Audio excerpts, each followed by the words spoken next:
In our community, persistent homelessness is among the most difficult life situations to cope with. Typically, it means having lived for at least a year on the streets, but it's often longer. Greater likelihoods of mental illness, addictions, and declining health are all outcomes of years on the street. The person begins to give up on life in conventional housing. The streets are now home. When you've dealt with persistent homelessness, finding a place to live is so difficult because, what's your contact number? You know, who's your references? You don't want to go to your family. You're ashamed of your situation, so you don't have any references. You've probably fallen into some addiction issues. You've probably lost some apartments. And a lot of times you just don't even want to look anymore. You just feel there's no sense even looking. Persistent homelessness also means a deep level of disconnection from service, often because of the complexity of those services or because of the way they feel treated by businesses, landlords, or social services. There is a deep level of resentment that the broader community no longer is willing to go the extra mile to understand or truly help. You know, some of the people I get to walk with, they say, you know, I go to the same office every month and they look at me like I'm not human, and I get these things in the mail that say, you know, what I have to do, but I don't understand the wording in them. So people run against these barriers that maybe some of us else in the community might not find as barriers, but for a lot of these people, they're very difficult things to navigate, and you can imagine after beating your head against something over and over again, they give up. I think I, in a lot of ways, would as well. So. But I was seriously at the end of my rope. Like, I'm fed up with the government, and I didn't want to live no more.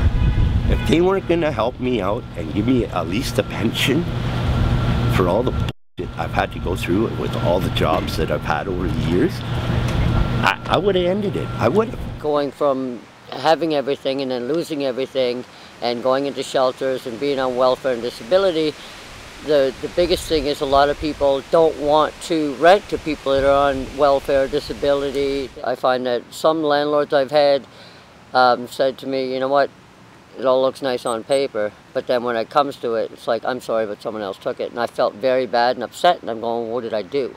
Did I say something or did I do something? It made me feel so upset and self-conscious that I didn't want to continue. The more rules that we put in place saying that you have to have this sort of temperament, or you have to be clean, like you have to bathe, or you have to be clean, and you can't be using anything, any sort of substance. Like any sort of rule like that is going to drive more people away. Typically, a person's experience of persistent homelessness begins by trying to hold on to the only affordable housing available. But because the person might be facing challenges in their own life, the rundown and chaotic conditions of that housing often creates a more stressful situation than if they lived on the streets. And I think for a lot of people, a choice to live on the street is made because it's better than any other option that they have. Walking into your living room and finding, you know, holes in the walls and, you know, furniture that somebody's urinated on, things don't get replaced as they get used. And so, you know, you struggle to accumulate a little bit of food and it's gone. It's very hard just to relax, and it's hard to sleep at night. All these things sort of cumulatively turn into a really stressful situation. A person becomes persistently homeless after a lengthy period of trying to make housing work for themselves. They begin to believe that safe, stable housing just isn't an option for them. As a result, they continue cycling in and out of shelters, prisons, or hospitals, simply because there's nowhere else for them to go. We know that some folks have begun to normalize the streets as home, and their skills are more oriented to survival on the streets than they are to being in housing, and that perhaps they've lost the hope for housing. Given a choice between most of the low-income housing that I've seen or been involved with and being on the streets, I'd rather be on the streets. It's the lesser of two evils. Persistent homelessness isn't just costly for the person. There's an incredible cost of doing nothing over doing something to end persistent homelessness.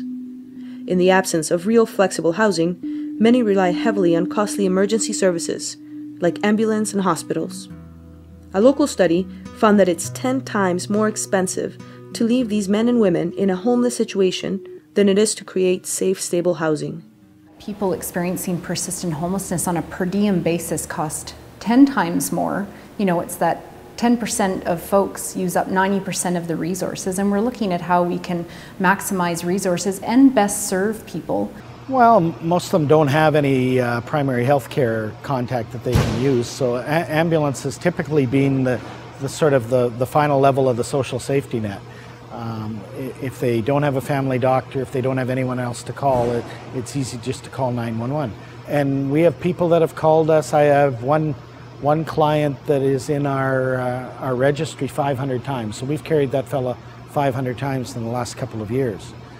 And we found that if those people have a contact number to call, somebody that's dealing with them on a regular basis, they will call that person instead of calling us. And that's really what we need. We need somebody that'll be able to assess that person's needs, decide whether they do need an ambulance or they can be driven to the emergency department, or it's something else. They just need somebody to talk to and get them through, you know, a time when they just need some help. We found that cuts down our call volume dramatically. So we needed a different approach. Step Home is an umbrella of 7 programs at 8 sites, working together to end the cycle of persistent homelessness in our region. Step Home takes the position that every person experiencing persistent homelessness who wants housing has a right to a safe, stable place to live. Step Home's housing-first approach means rejecting ideas like a person is too hard to house or non-compliant. The real issue is that we have not yet created the right type of housing or find the right ways of delivering service. Step Home is working to do just that. And we definitely operate on a mentality that because you are another human being, you deserve a good home, you deserve a place in this community. And you don't have to work to earn those things, you don't have to get clean or get this issue under wraps or this. You deserve these things because you're a human, because you're part of this community. And so they've had services thrown at them their entire life, and they've said, you know, well, if you want to get better, you know, come here and do this. And it's amazing the difference when we kind of change our approach and we say, hey, we care about your life. What do you see as where you want to go, and if that's where you want to go, then how can we walk alongside you in that? For someone who's persistently homeless, barriers to housing, like addiction and physical and mental illness, are best addressed once a person has a safe, stable home. These underlying and heavy issues are too difficult to work through while also struggling to find a safe place to sleep. And housing is the best way to give a person that stability. In the rooming house situation, again, dealing with everybody around you and the stress, the elevated stress levels, would definitely contribute to wanting to drink more. It was a great way of just sort of escaping from that, of lowering my anxiety. Oh, the difference is incredible. It's made the world a difference to my attitudes. Becoming, again, more goal-oriented, the way I used to be at one point. I'm able to focus on that and look at moving forward in my life and getting things back together.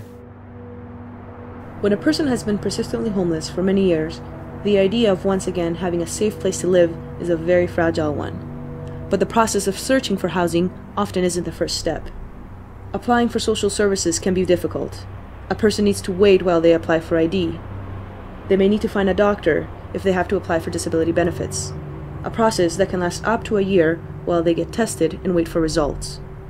Without housing, these are overwhelming barriers that often prevent a person from even considering a housing again.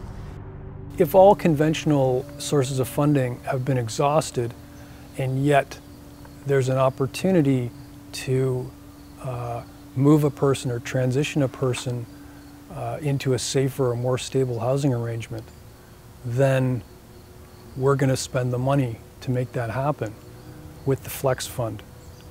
We've found it doesn't usually take that much money. We don't have a huge budget, but just a couple $100s here and there can be all it takes to move a person past an obstacle to get to a point where they actually have an opportunity to make a change. Outreach workers also work to maintain an open and ongoing relationship with the landlord, to ensure it continues to work for both landlord and tenants. I think the one thing is the step home worker has always been there. And, you know, initially you hear a lot of promises of like, oh yeah, we'll be there, we'll support you, and a lot of times it just doesn't work out that way. I find in my particular case, I can say the step home worker was there to support us, and especially through some of the difficult challenges we've had, and even outside of the program, he's always been very supportive.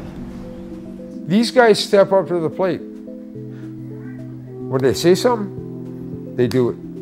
Once they get a reply, they're on the phone to you or texting you, whatever way they got to get in contact with you, period. But stable housing itself is not enough. Regardless of the reasons why housing hasn't worked in the past, ongoing and intensive support makes the difference between losing and keeping housing. Outreach workers in the Step Home program continue to walk with a person for a year or more after they find housing. And it's vital that relationship with the outreach worker is one of openness, honesty, and a deep level of mutual respect.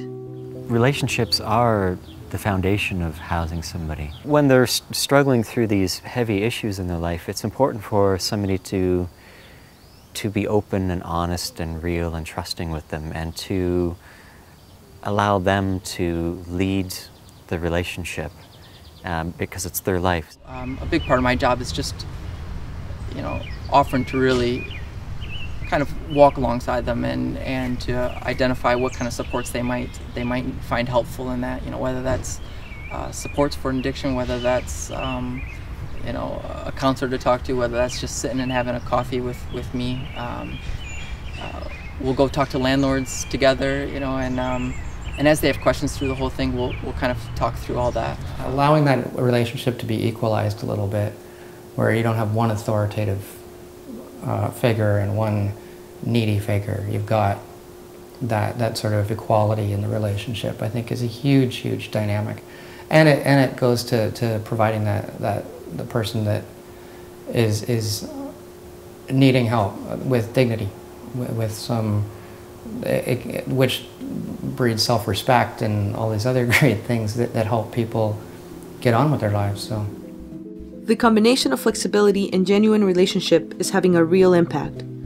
Step Home has helped 80 people over the last 2 years gain access to stable housing, often after 5 or 10 years of persistent homelessness.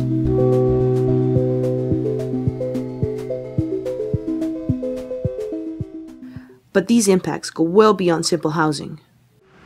You feel like you're a part of something, like you're not set aside, you're not just another number, you are a whole of something, and they actually do care. And they prove it by going above and beyond. You know, he doesn't treat me as a street person. He treats me as a true human being. And that works, right? Like that. Oh, it makes the whole difference. It makes me feel like a true person. Like, he doesn't look at me, I'm missing a leg or whatever. He looks at me as a human being, period. The work that Step Home is doing continues to evolve. As a person regains stability in their life, it's natural that they begin to explore and expand out into other areas of our community. Re-establishing contact with family, creating community groups, or beginning to look for work again are all examples of where the person is directing this program. Are now talking about, now that people are gaining some stabilization in their life and are sensing that there is some support, that the community does care about them.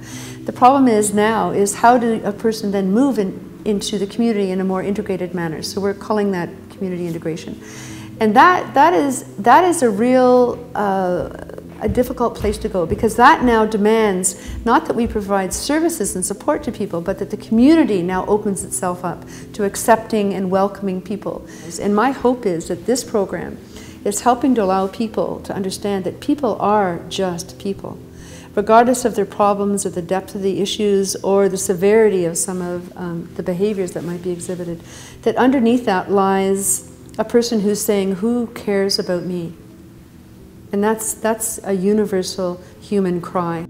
Our call is to say, how will you accept all of us and celebrate what that humanness is in all of us?